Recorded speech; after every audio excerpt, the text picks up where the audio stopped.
নির্বাচনী রোডম্যাপ দাবিতে জেলায় জেলায় বিএনপির সমাবেশ। দ্রুত ভোটের আয়োজন করে অন্তর্বর্তী সরকারকে নিরপেক্ষতা প্রমাণের আহ্বান নেতাদের। চট্টগ্রামের 2 মেগা প্রকল্পের অনিয়ম তদন্তে দুদকের অভিযান। প্রাথমিকভাবে মিলেছে দুর্নীতির প্রমাণ। যাচাই বাছাই শেষে জড়িতদের বিরুদ্ধে ব্যবস্থা। যমুনা সেতুতে আর চলবে না ট্রেন। নতুন রেল সেতু দিয়ে যাত্রীবাহী ট্রেন চলাচল শুরু। আপাতত 1 লেনে চললেও মার্চেই ডাবল ট্র্যাকের উদ্বোধন। বিতর্কিত নীতিমালাতেই রাজশাহী বিশ্ববিদ্যালয়ে শিক্ষক নিয়োগ প্রক্রিয়া শুরু। বিরোধিতা শিক্ষার্থীদের। সংকট কাটাতেই এমন পদক্ষেপ বলছে প্রশাসন। এবং রমজান ঘিরে আমদানি করা ভোগ্যপণ্য খালাসে ধীরগতি। দীর্ঘসূত্রতায় জরিমানা গুনছেন মাদার ভেসেল কর্তৃপক্ষ। খোলা বাজারে দামে প্রভাব পড়ার শঙ্কা।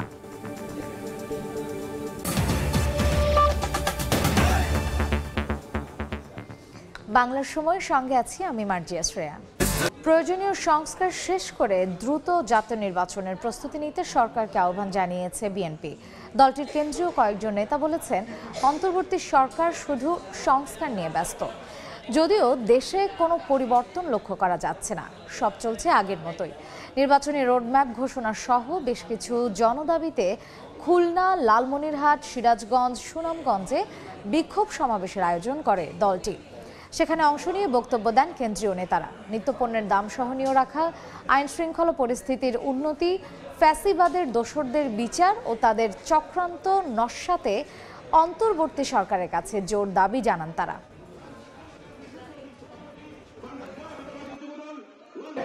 আগে সংস্কার পরে নির্বাচন, যেই সংস্কারের তারা কথা বলে, দুষ্ট লোকে বলে এই সংস্কারের প্রধান উদ্দেশ্য হলো নির্বাচনের জন্য সময় ক্ষেপণ, নির্বাচন পূর্ববর্তী সময়কে দীর্ঘায়িত করা, এবং তারা ছাত্রদেরকে দিয়ে যে একটা নতুন দল গঠন করছে, এই দলকে সংগঠিত হওয়ার জন্য যথেষ্ট সময় দেওয়ার জন্য এই তথাকথিত সংস্কারের প্রস্তাব সমূহ জনসমক্ষে উপস্থাপন করা হয়েছে। যেহেতু আপনারা জনগণের নির্বাচিত সরকার নন, সুতরাং আপনাদের এত ভাবনা মাথায় নেওয়াটা ঠিক না। আমরা সম্মানিত জনগণের প্রত্যাশা দ্রুত শুরু করেন, দ্রুত শেষ করেন, সম্মানের সাথে বিদায় নেন। ইতিহাসের পাতায় যেন আপনাদের নামটা ইতিবাচকভাবে ঐতিহাসিকভাবে এই রোড ম্যাপার মানে উদ্যোগ নেওয়া, নির্বাচন কমিশনকে নির্দেশ দেওয়া, নির্বাচন করার জন্য প্রস্তুতি সম্পন্ন করা এবং একটা তারিখ দেওয়া। চট্টগ্রামে এলিভেটেড এক্সপ্রেসওয়ে ও আউটার রিং রোড প্রকল্পে অনিয়ম ও দুর্নীতির তদন্তে অভিযান চালিয়েছে দুদক। ইতোমধ্যে মিলেছে বেশ কিছু প্রমাণ। তবে পূর্ণাঙ্গ যাচাই বাছাই শেষে জড়িতদের বিরুদ্ধে ব্যবস্থা নেওয়ার কথা জানিয়েছেন সংস্থাটির কর্মকর্তারা। নথিপত্র যাচাই বাছাইয়ে ব্যস্ত কর্মকর্তারা। চট্টগ্রাম উন্নয়ন কর্তৃপক্ষ সিডিএর বিভিন্ন প্রকল্পের অনিয়ম তদন্তে বুধবার সকাল থেকে দুপুর পর্যন্ত চলে দুদকের অভিযান।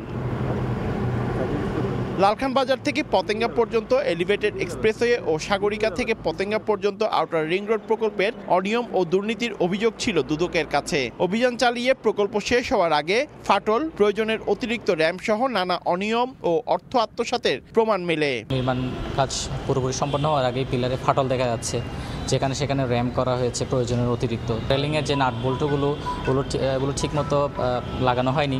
তারপর প্রয়োজনের অতিরিক্ত এখানে অর্থ ব্যয় করা হয়েছে। তবে অনিয়মের কথা অস্বীকার করেন চট্টগ্রাম উন্নয়ন কর্তৃপক্ষের কর্মকর্তারা। আমাদের এখানে সবগুলো কাগজপত্র আছে, অনুমোদনও আছে, ওনারা দেখলে তারপর মন্তব্য করতে পারবে।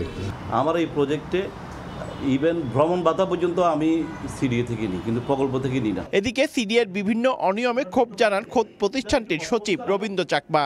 অনিয়ম বন্ধে দুদকের হস্তক্ষেপও চান তিনি। সিস্টেমের মধ্যে কোনো কিছুই তো দেখতেছি না, আমি এক কথায় চেষ্টায় আছি এটা ফেরত আনার জন্য। চট্টগ্রাম এলিভেটেড এক্সপ্রেসওয়ে প্রকল্পে ব্যয় ধরা হয়েছে 4,298 কোটি টাকা। পার্থপ্রতিম বিশ্বাস, সময় সংবাদ, চট্টগ্রাম। যমুনা সেতুতে আর চলবে না ট্রেন। দীর্ঘ প্রতীক্ষার পর যাত্রীবাহী ট্রেন চলাচল শুরু হলো রেলওয়ে সেতু দিয়ে। প্রথমে 1 লেন দিয়ে ট্রেন চললেও মার্চের মাঝামাঝি আনুষ্ঠানিকভাবে উদ্বোধনের পর বাকি লেনও খুলে দেয়া হবে। দীর্ঘ প্রতীক্ষার অবসান, অবশেষে যমুনার ওপর নবনির্মিত রেল সেতু দিয়ে শুরু হলো ট্রেন চলাচল। বুধবার বেলা 11:15টার দিকে ঢাকার উদ্দেশ্যে রাজশাহী থেকে ছেড়ে আসা সিল্ক সিটি এক্সপ্রেস নতুন এই রেল সেতু অতিক্রম করে। 2020 সালে যমুনার বুকে শুরু হয় ডাবল ট্র্যাকের ডুয়েল গেজের এই সেতু নির্মাণ কাজ।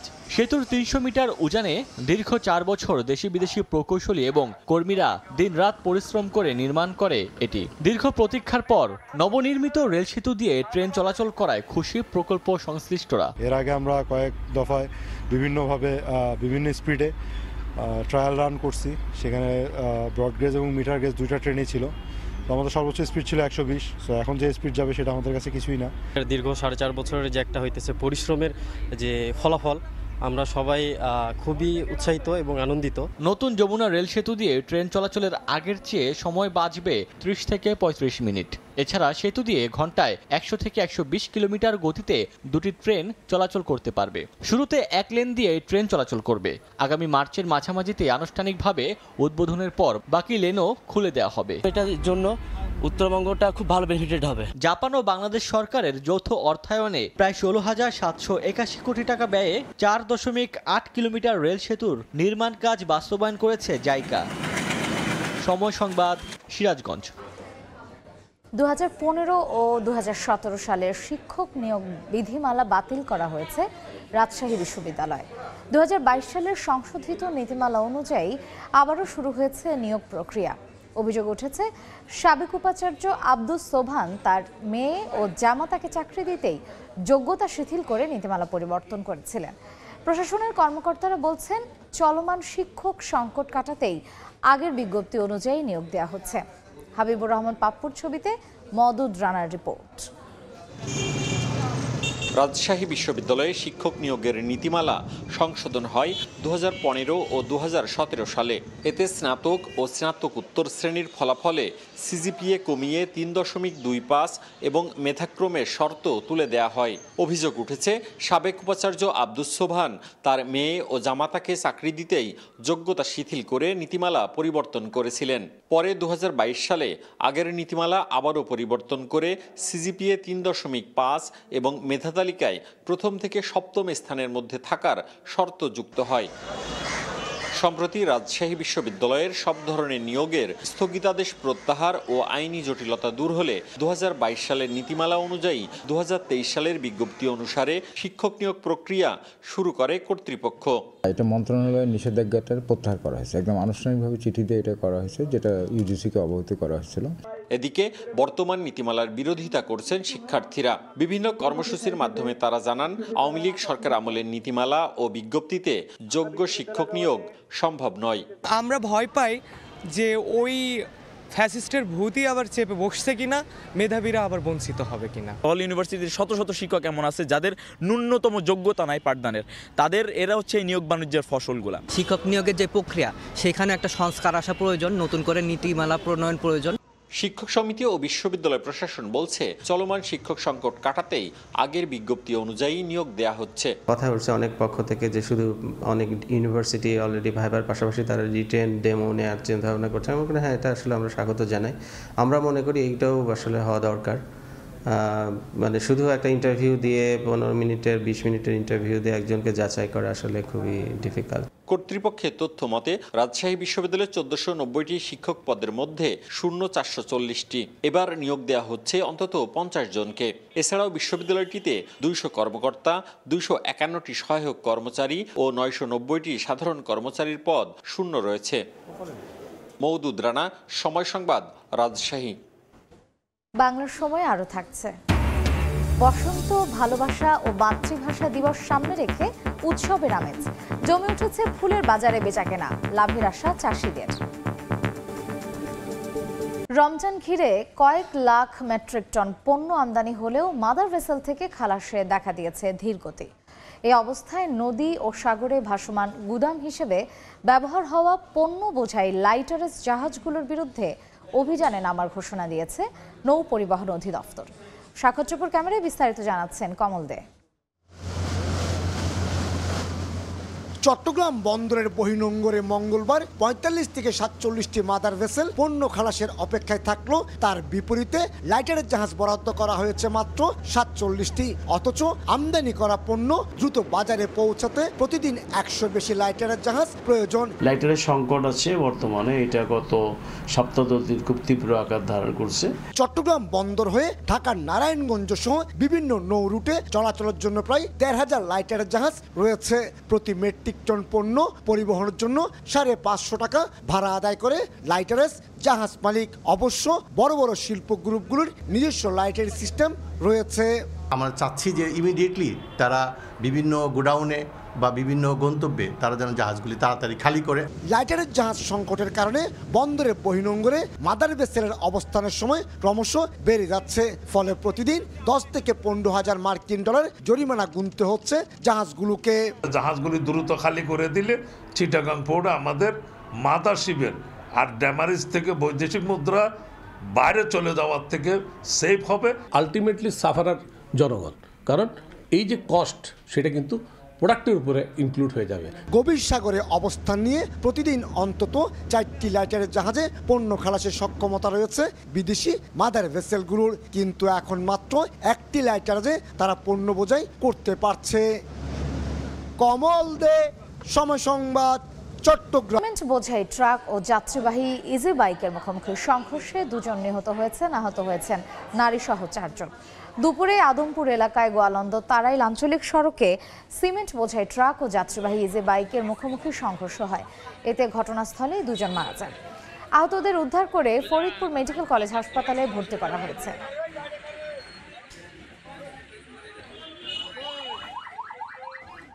বাংলার সময় আরও থাকছে।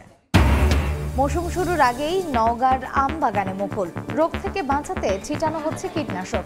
4,20,000 মেট্রিক টন উৎপাদনের আশা।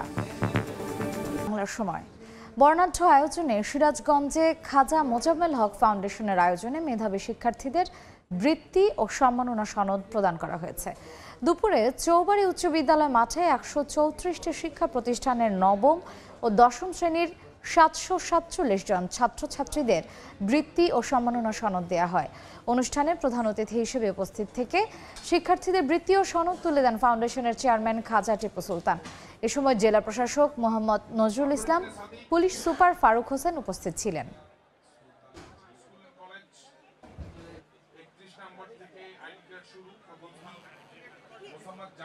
দুটো স্কুল থেকে শুরু করেছিলাম।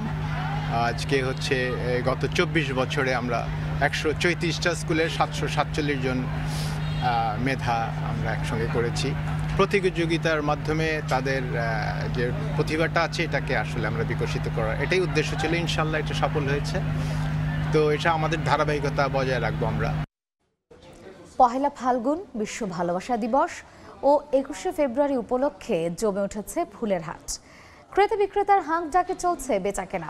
যশোরের গদখালি হাটে গত কয়েকদিনের তুলনায় কমেছে সব ধরনের ফুলের দাম। আমদানি বেড়ে যাওয়ায় দাম কমার কথা জানিয়েছে ব্যবসায়ী সমিতি। এদিকে উল্টো চিত্র ঝিনাইদহে চাহিদা বাড়ায় গত কয়েকদিনের তুলনায় সব ধরনের ফুলের দাম বেড়েছে। দেখছেন বাংলার সময়। বগুড়ার গাবতলীতে বসেছে ঐতিহাসিক পোড়াদহ মাছের মেলা। দেশের বিভিন্ন প্রান্ত থেকে বিশাল আকৃতির মাছ নিয়ে এসেছেন বিক্রেতারা। রীতি অনুযায়ী মেলা থেকে শ্বশুরবাড়ির জন্য বড় মাছ কেনেন জামাইরা। নিষেধাজ্ঞা অমান্য করে বগুড়ার পোড়াদহ মেলায় দেখা মিলেছে বিক্রয় নিষিদ্ধ বিপন্ন প্রজাতির বাঘাইর মাছের। বড় বড় মাছ ও বিভিন্ন মাছ আকৃতির মিষ্টি পাওয়া যায় বলে এটি মাছের মেলা হিসেবেও পরিচিত। ভোর থেকে স্থানীয় ও বিভিন্ন জেলা থেকে আসা মানুষের ঢল নামে মেলায়। এ উপলক্ষে মেয়ে জামাইয়ের আগমন ঘটে শ্বশুর বাড়িতে। মেলা থেকে বড় বড় মাছ কিনে জামাইয়েরা নিয়ে যান শ্বশুর বাড়ি। এজন্য মেলাটি জামাই মেলা নামেও পরিচিত। পোড়াদহ মেলায় রুই, কাতলা, বোয়াল, চিতলের পাশাপাশি উঠেছে 30 কেজি ওজনের বাঘাইয়ের মাছ। প্রতি কেজিতে বিক্রি হচ্ছে 1500 থেকে 1800 টাকায়। 400 বছরের পুরাতন একটা মেলা হয়। এখানে নাকি আগে সন্ন্যাসী মেলা ছিল। এরপরে এইটা হচ্ছে কেউ কেউ জামাই মেলা বলে, কেউ কেউ মাছের মেলা বলে। মেহমান আছে অনেক দূর থেকে, সেখানে মাছ যাওয়া জমি আছে, এজন্য শখ করে মাছ কেনা। 50কে দিয়েছে, আমিও চেষ্টা করবো যে আরো সর্বোচ্চ কেনার। দেখা যাক যত বড় কেনা যায়। একটা কাতল মাছ আছে, সেটা হচ্ছে আপনার 19 কেজি 500 গ্রাম, একটা ব্রিগেড আছে 25 কেজি। আয়োজকরা জানান মেলায় এবার মাছের দোকান সহ খাবার, শিশুদের খেলনা ও বিভিন্ন পণ্যর 4,500 দোকান বসেছে। এই মেলাকে কেন্দ্র করে জামাই মেয়েকে দাওয়াত দিতে হবে এবং জামাইকে করবি দিতে হবে। সেই টাকা নিয়ে জামাই এই মেলা থেকে মাছ কিনে শ্বশুরবাড়িতে নিয়ে যাবে। এই মেলাকে ঘিরে ব্যাপকভাবে আইন শৃঙ্খলা বাহিনী নিয়োজিত আছে। বগুড়ার পোড়াদহ মেলায় একদিনে প্রায় 5 কোটি টাকার মাছ বেচা বিক্রি হয়। আব্দুল আউয়াল, সময় সংবাদ, বগুড়া। বাংলার সময় শীর্ষ সংবাদগুলো জানিয়ে দিচ্ছি আরেকবার।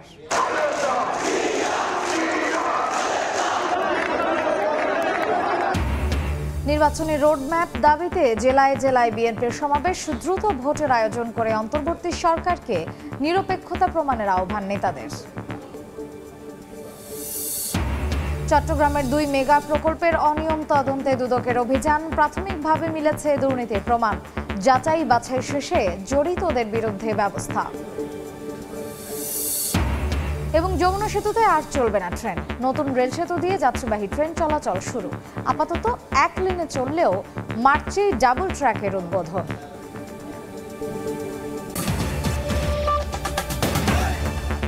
এই ছিল বাংলার সময়, সঙ্গেই থাকুন সময়ের।